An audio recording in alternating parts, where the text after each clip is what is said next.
It is the end of August 2025 real estate market stats update. We only have 4 months left in this year of 2025. I'd like to go over what's happening in Sarasota County, touching on Manatee County a little bit too, to wiggle that in, to kind of give a comparison since it's the next county to our north. Please stay tuned.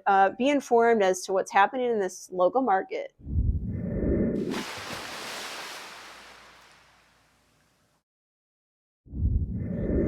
Welcome back to the channel. Get Sarasota Real Estate Fit with me, Shayla Twitt. So I've been selling in Sarasota since 2002. Yes, I'm old, right out of college. Lots has changed, so we like to keep you abreast every single month, especially with the market update stats.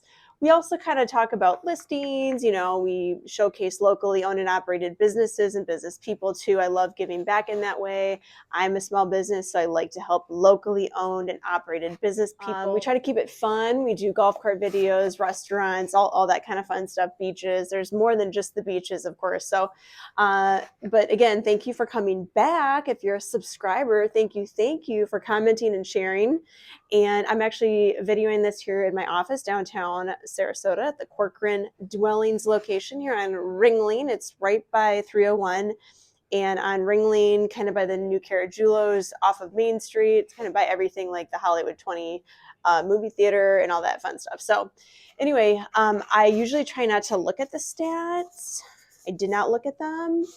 Now, when I compare statistics month over month, year over year, week to week, the best indicator of the market is looking at the single family home market, because the condo, townhome, and villa market is generally more volatile and it doesn't showcase kind of where the market really is.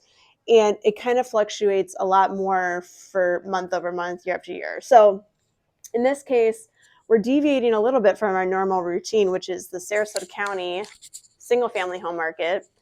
I'm going to start off by kind of talking a little bit about the Manatee County single family home market. And ending July, so we're filming in August because the July stats came out in August. So they take a few weeks to calculate everything.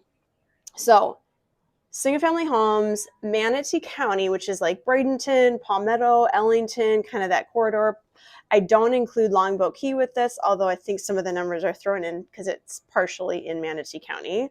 So months of inventory are only 4.8 months. So that's actually considered a buyer's market, because 5 to 6 is generally an equilibrium market. Anything below that, a buyer's market. Anything above that, seller's market.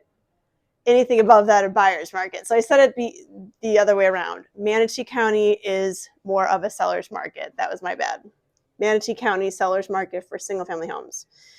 Okay. When you compare that to a year ago, it was even more of a seller's market at 3.9 months. So from 3.9 months in 2024 to 4.8, still definitely a seller's market, okay? Now, when we're looking at closed sales year over year in Manatee County, they are down by 9%. I think all of us are feeling that. Now let's compare that to Sarasota. Wow, closed sales are up year over year, 12.6%. So they're down in Manatee County, but they're up in Sarasota County for closed sales. Circling on back to the rest of the discussion being Sarasota County single family homes, just as a baseline. I think it's just easier month after month to discuss the market that way. So we have more inventory here in Sarasota County. So it's more of like an equal market at 5.6 months of inventory. We are up 16.7% year over year as far as inventory. And like I said, sales are way up.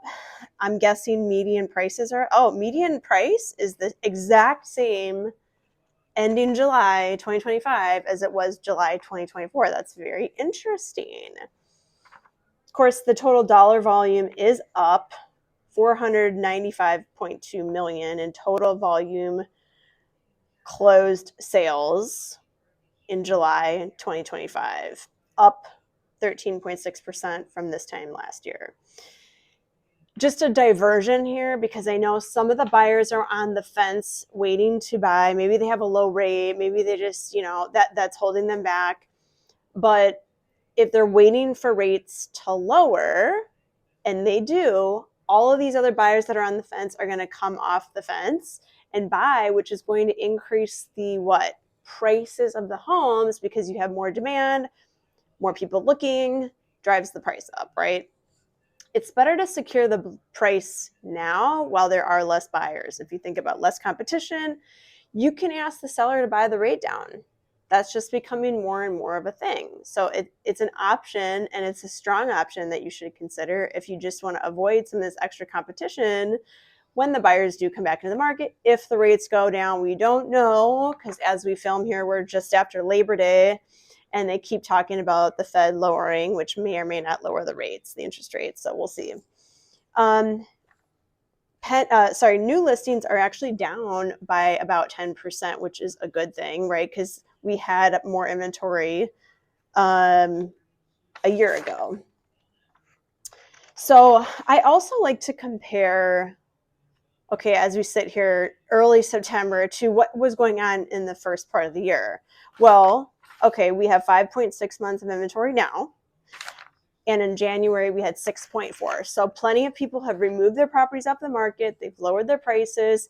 Maybe they've only removed temporarily. Lots of people end up putting their properties back on the market like in October, early October, before Halloween. So if you're a seller right now, it's kind of like you have a small little window of opportunity here in the next few weeks to position your property accordingly and move the property.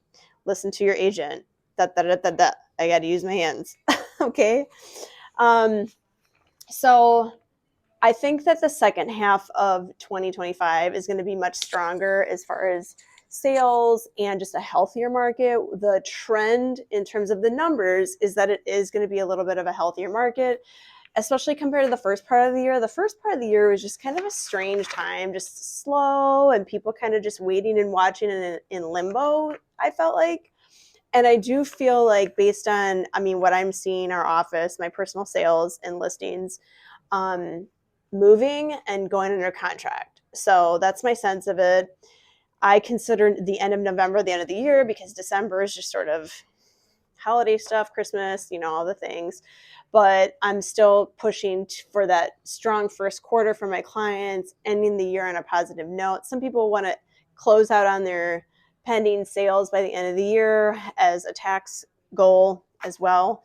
So also lately, I've had a lot of people ask for vendors, and vendors come and go. The people that answer their phone, people that do quality work, and they don't price gouge, and they do communicate well, they're going to get my business. Likewise, my clients. So I've got a really great vendor list. If you need anything from painters to grout cleaners to landscapers to whatever, you call me. And if you want to know more about the market, or you have a home in Manatee, Sarasota, or Charlotte counties, I got to draw the line, guys, specializing in island and waterfront, of course, call me. I'm not Zillow, so I'm going to keep it real with you. You might be leaving lots and lots of money on the table if you're just only looking at Zillow. Zillow is not usually accurate. So 941-544-7690. You can go to my website, shaylatwit.com, or shaylatwit@gmail.com.